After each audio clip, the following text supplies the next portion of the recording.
I'm Logan Crawford, and right now on Spotlight, Miss Manhattan is a mesmerizing collection of poems that beautifully capture the diverse and dynamic pulse of life in the Big Apple. That's right, New York City.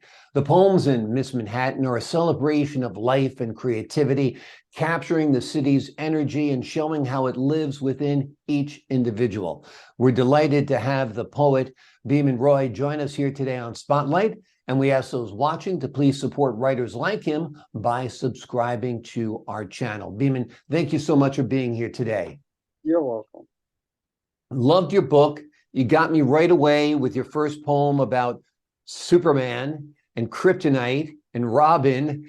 And tell me a little bit about what your inspiration is behind writing this collection of poems centered on New York City. Well, let me tell you at the beginning.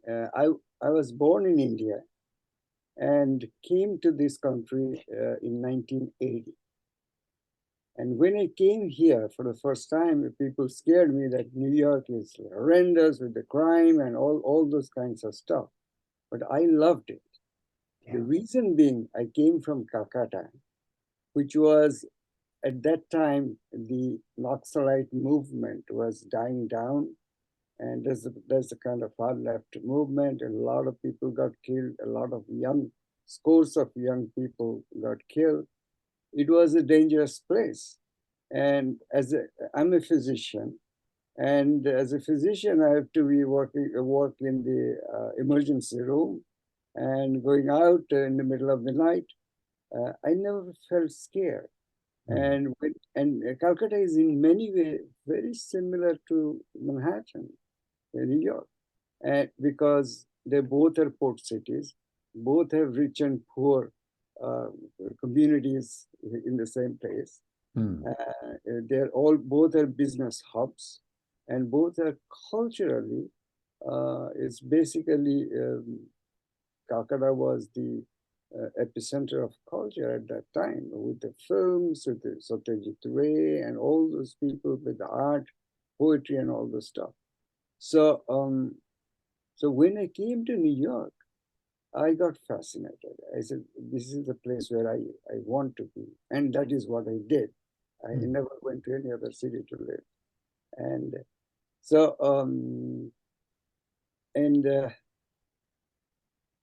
once I settled down, I never thought of writing about New York. I was, from the young age, I was writing poetry, I was getting published and all those stuff, even in India. But here, I was new, and finally, I was working. My first job was as a cashier right across Madison Square Garden. And I would write, because I was in the cashier booth. And whenever I have some time, I would think about a haiku. That is the first time I started writing haiku, because it's a short poem. So I'll keep it in my mind. And middle of the night, when my shift is done, I'll go all the way back to Queens, where I used to live, Rego Park, Queens. And my first thing would be to get into the room and get a notebook and write down the haiku that I have in my head. Right? So that's how it started. But the idea of writing about Manhattan came much later. In late 90s, I got invited to the World Congress of Psychiatry and to Athens, Greece. And I was very excited because Athens, in many ways, similar to New York, as a cultural hub, as a business kind of center, and even the grid, the structural grid in Athens, ancient Athens, we did it in New York, the same structural grid, and the democracy. So there are so many common things. There itself, what happened, I have a friend there, and we were talking about different things. He's Greek, and we were talking about many things. Then he talked about Sappho, the famous, like 2,500 years ago almost, and the poet, great poet. Mhm. And I didn't read any of her poems at that time. So when I came back, I looked for a book and I got Anne Carson's beautiful translation of Sappho, the fragments. I was absolutely fascinated. Then an idea came to my mind, let me write a book on New York with Sappho on my mind. Mhm. That was the first intent. So I wrote quite a few poems. It was like straightforward narrative. It worked well, but some of the poems I was not happy with it. I thought that I have to add something to it to make it really live and thrilling and to bring it to a different level. So I added some poems you'll find in the book has a fragment in it within the poem embedded, and that is quote from Sir. And that made the book uh, totally different. It took those poems uh, to a much higher level, and I was very satisfied. And when I started it, I think I started writing. I was thinking about it, going to different places, and started writing right after 9/11. When 9/11 happened, I said, no, I can't wait. I have to write it. So that is the time I write. It took me kind of 3 years to complete the book. Mhm. So that's where we are. Is there a favorite poem of yours in the book? Is there one that you really love that's your baby? Yeah, there are many, but I will read the main one, that is Miss Manhattan. Okay. Okay.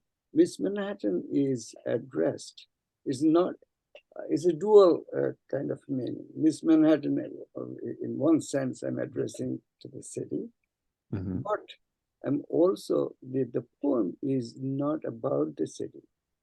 The poem is on um, Munson, the Audrey Munson, the first Miss Manhattan, the supermodel, the first supermodel, Miss Manson, and um,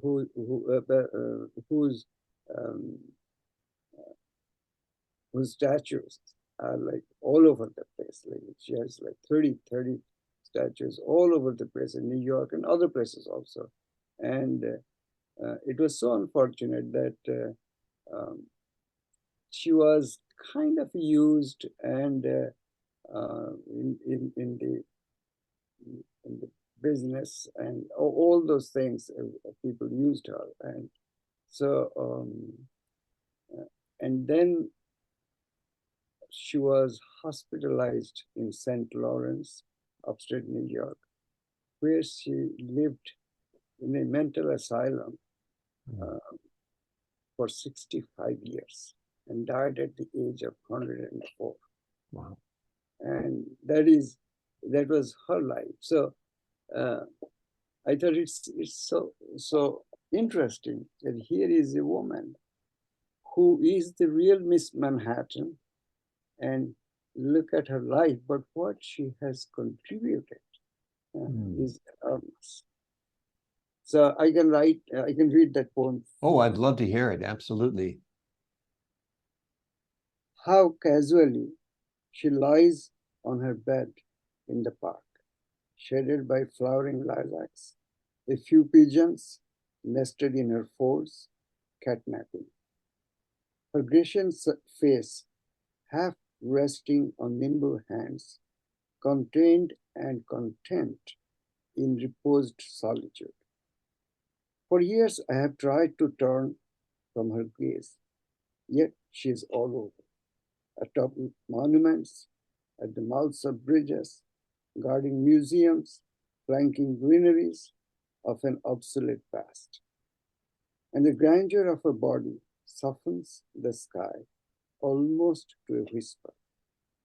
All I remember is her shedding clothes and letting the butterfly out, but no one has seen her shedding tears afterward, or the 65 years of asylum silence that she rode on alone like a pure drop of water borne to the sea on a lotus leaf.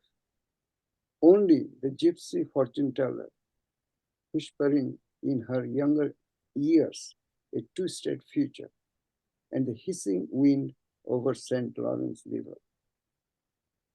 All she wanted, perhaps, love's assurance, a few earthly comforts, and the menacing voices of dark to disappear, in return for writing an ode to beauty, with her body for a privileged city. The last part is a quote from Sappho. Among mortal women, know this, from every care you could release me. Wonderful. Wonderful. That is quite a poem. That is quite a poem. How long ago did you write that? I'm sorry? How long ago did you write that? I wrote it, I would say,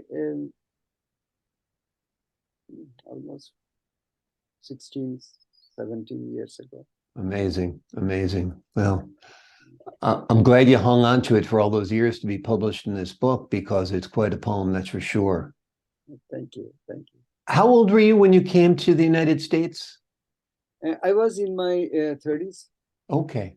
Early Okay. 30s, yeah. So you've seen a lot of changes in New York City over the years. I remember like the Dinkins era, when there was a lot of crime, and then Giuliani came and cleaned it all up, and then de Right. Blasio had his era where it seemed to melt down a little bit.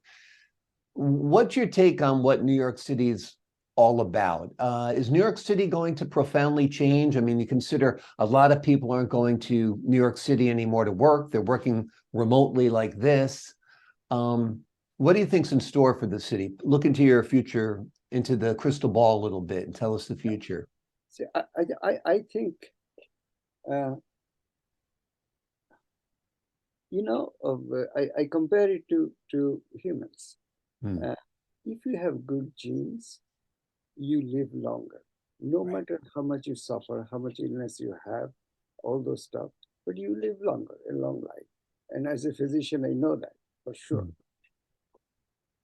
And just like that, cities have, if they have good genes, they live longer. I'll compare it again with Athens, Greece, where I went, and it is still there, still vibrant. Think how many years it has been there, and still vibrant, and with all kinds of difficulties and all kinds. I do not think at all that New York will kind of fade away or disappear. When people, new generation, they try to imitate you, follow you, you are at the top. And worldwide, people follow New York. So I do not think at all for a moment that the city is going to disappear. It will flourish. I mean, there are times ups and downs will be there always. But I have strong feeling the city will be there and will be flourishing.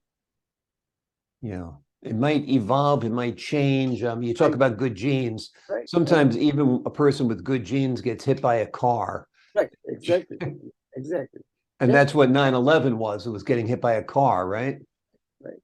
But think, after 9/11, the city didn't go back. The city prospered, and in many ways. And also the strength is the multi-ethnic, multi-religious, multilingual, and the enormous growth in terms of culture, all kinds of things. It is unimaginable. And I have gone to some other cities, visited some other cities, but I still feel New York is very strong inside. and the spirit of New Yorkers. And there is a poem if you a short poem, if you tell Oh, me. I'd love to hear it. Absolutely. What's the title of the poem? I'm just trying. Just for the folks at home who are watching, as Biman finds the poem, the name of the book is Miss Manhattan, and it is a wonderful collection of poems that really capture the essence of New York City, captures the life, the tone, the pulse, and everything that defines the city. And it's delightful talking with him here today. And he's about to read one of his poems about the city to us.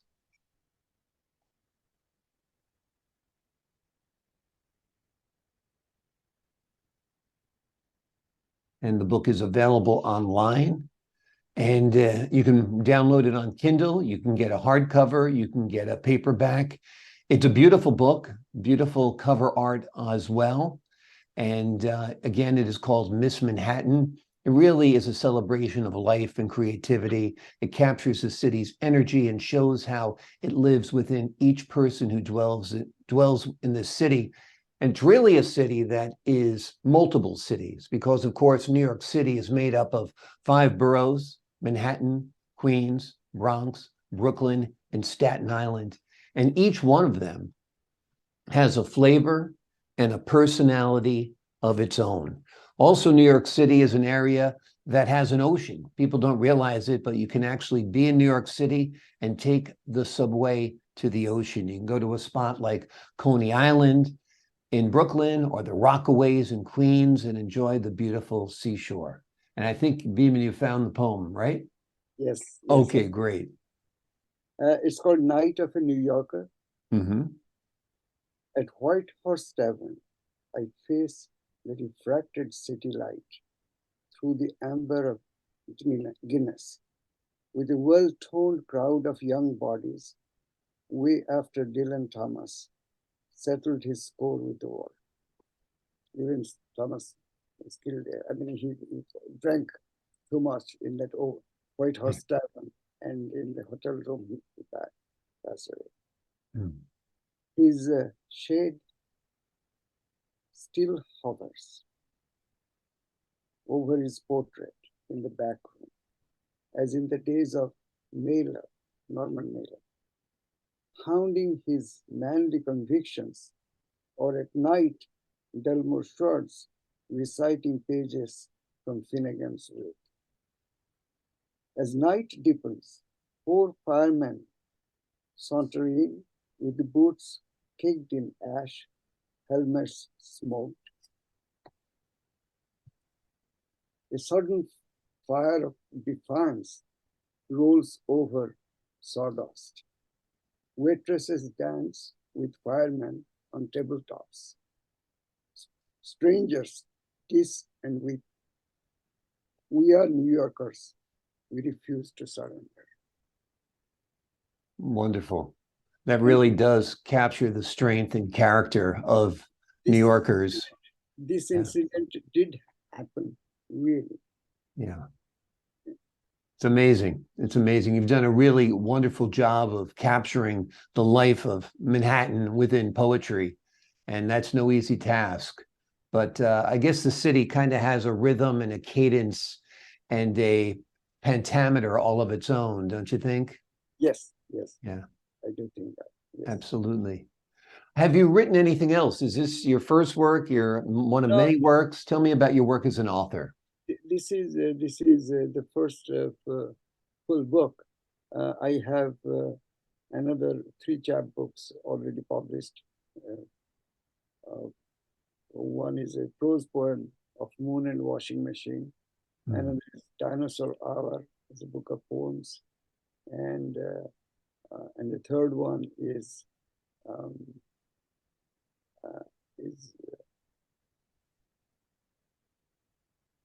something about. It was just recent, and that was also an experimental work. Right. My daughter's notes, and Interesting. You know, I know you're living just outside of New York City now. So do you miss Manhattan? How often do you get into Manhattan? I Tell me do. about that. Yeah, I do miss Manhattan a lot because I used to travel almost very frequently to Manhattan, and on the weekends, and particularly while writing this book, I would select a place or some object or something. I'll go there. I'll visit quite a few times and have the feel of the place because uh, writing about a place is really not just writing about the place. Mm, In prose you can do that, but in poetry it can be just a feeling, a fantasy, or a dream. Uh, all these things are associated with it. So I'll go back and look at the place and come back to Ridgewood and mm, write it down. And then when I get an off day from my work, um, I'll go again. And yeah. so that's the way I did it. Um, so and it was very alive in my mind but now with the pandemic, you are not going that many times, but things will change. So I'll be Yeah. back there again. Absolutely. Is there a favorite place in Manhattan for you? Is it a neighborhood, a restaurant, a landmark, a site, a park? What's your favorite part of Manhattan? Mostly the downtown area. Hmm. Mostly that's the place. And um, because we had a cousin who was professor in NYU, and he passed away Hmm. 2 years ago. Um, and so I used to visit New York very, very Yeah. often. It became part of my thinking process, basically. Hmm. Absolutely. I find, yeah, I've got strong roots in Manhattan as well. My dad was born in Manhattan on William Street downtown, and I've spent a lot of my career working in Manhattan. So it's the kind of city you can fall in love with. It's such a romantic city. It's such a timeless city.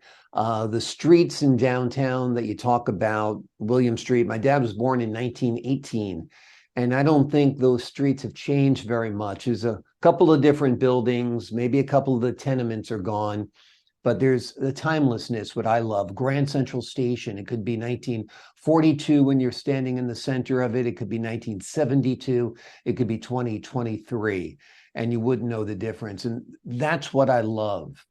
Coney Island is another spot I love, you know, just filled with joy and people. And it's just a complete show just watching the people walk back and forth in Coney Island, don't you think? Yes, yes, absolutely. Yes. Is there a particular spot that you love? I know you said downtown. Do you feel the same way about Grand Central? It's such a gem in our Yes, city. yes, yes, definitely. Definitely, I feel that. And it reminds me of mm, some of the places in India, particularly in Calcutta. And there is a huge station, Howrah station, and it reminds that was built by the Britishers, and old station, and it was kind of mind-boggling. And absolutely, absolutely, there are some places where and then there are many strange places that people even do not know. Mm, Very interestingly, and I have a poem on that also. Very interestingly, one day I was walking on the East 4th Street, and I saw a kind of in a building there is upstairs a bar. I said, "What is this? Let me go and check." And it says KGB. mm, And I said, KGB? I said, oh, wow. And I walked, and when I went upstairs, I thought I saw a photograph of Lenin, Mm. and so that hammer and sickle flag, and so I was kind of wondering where I am. Anyway, I went to the bartender, asked for a beer, and sat down. And there is some quite nice space and everything. A few minutes later, people started coming in, gather. I said, "Is there something going on?" He said, "Oh, we are going to have a poetry reading." Mm. Poetry reading? They said, "Yes, we do have. I think once a week or something, they have regular poetry reading, and very well known poets come there to read their poems." And I enjoyed, of course, I said, "Oh, this is great." And so I enjoyed the reading and everything. And then I asked again the bartender, what is the name? It is KGB. And so he smiled. He said, "People always get confused. It is called Crane Gallery Bar." Crane is he is the owner of the bar. So it is called KGB. So I That's have funny. poem on that also. Yes, I mean, you never find, and that is the part that I was kind of fascinated with is that poetry is everywhere, Mm.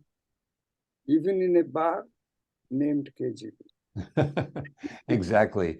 Even in an era or a place where usually free speech is forbidden, the Right, KGB, it's exactly. there. Yeah, it was funny when you're talking. I used to go to a bar, I guess it was in the 1990s, called Pravda, Huh? which is also a throwback to the USSR.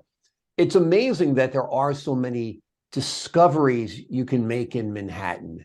I Yeah. think you could eat in a different restaurant every day for the rest of your life, for example. And every little, little streets you probably have never walked upon, even though you've walked upon so many of the streets, right? Yes, yes, yes, Yeah. absolutely. Yeah, it's such an amazingly big city.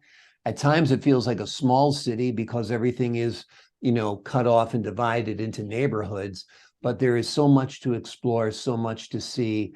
One of my favorite spots, of course, is just sitting in Battery Park and gazing out at the river and looking at the Statue of Liberty. Yes, Such a beautiful area as well. yeah, yeah, Yeah. yeah. And Central Park, another gem, complete with a zoo. It probably takes up about 25% of the landmass of Manhattan, Central Park. If you look at a map, you have a Right, little bit of Manhattan around it and a huge park in the middle, right? right. Beautiful, beautiful. Well, I wish you a lot of luck with this book. It's a terrific book. Do you want to leave the audience with one more poem? Is there another poem you could share with us? Sure. Again, as Biman finds that the name of the book is Miss Manhattan. It is available online. You can download it. You can buy the hardcover. You can buy the paperback. It's a wonderful book. It's a mesmerizing collection of poems. It captures the diversity of New York City, the dynamic pulses of life here in New York City. And it really does a terrific job. And here's Biman with that poem. This poem is called Hotel Chelsea. And you know Hotel Chelsea, the history, the all kinds of things that have happened and everything. Mhm. And I initially wrote the poem, but looking at the poem, I said, it is, everything is there, but something is missing. And I kept on thinking and thinking, and uh, suddenly uh, Sappho came to my mind. I said, let me do that. And I used one of her fragments, and it totally changed the meaning of the poetry. It took it to totally at a different level. Okay, Hotel Chelsea. I have always lived close to a river, a different river each time. Now it's the Hudson. Sun slants from the east, air pierced by arrows of buntings, and crests of lapis lazuli drift slowly shoreward. Not too far from here, secret corridors and shadowy forests, wolf-like, foreboding dread, tales of murder, suicides splattered on weepy walls. A Hotel Chelsea of the heart, where we come to fend the salt of our meat. It makes me feel safe and useful as each night I gather my supple limbs close to my ribs at each bend of river and say, into desire I shall come. These last two lines, into desire I shall come, it came from Sam. Wonderful, wonderful. It's a beautiful poem. It's very, very touching, very, very meaningful. It's one of many in the book, Miss Manhattan. It's available wherever you buy books. It's available on Amazon. You can download it to Kindle. You can get the hardcover. The art is beautiful on the cover of the book as well. It's kind of a book you'd like to have in the house. It's a beautiful book of poems, inside and out. And Biman Roy, we're delighted to have you here on Spotlight. Thank you so much for joining me. Just one addition. Sure. The cover page is done by me. I drew my own covers. Oh, okay. Wonderful. Well, it caught my eyes. It's beautiful. Yeah. Yeah. I paint and do my own book covers. Amazing. Amazing. Well, you're a very talented man, no doubt. A physician, a poet, and an artist. Thank you so much for your time today, sir. Thank you, sir. Thank you, sir. Thank you. And I'm Logan Crawford, thanking you at home for your time. This time, until next time, Great pleasure. on Spotlight. Great pleasure to talk to you. It's been a pleasure as well.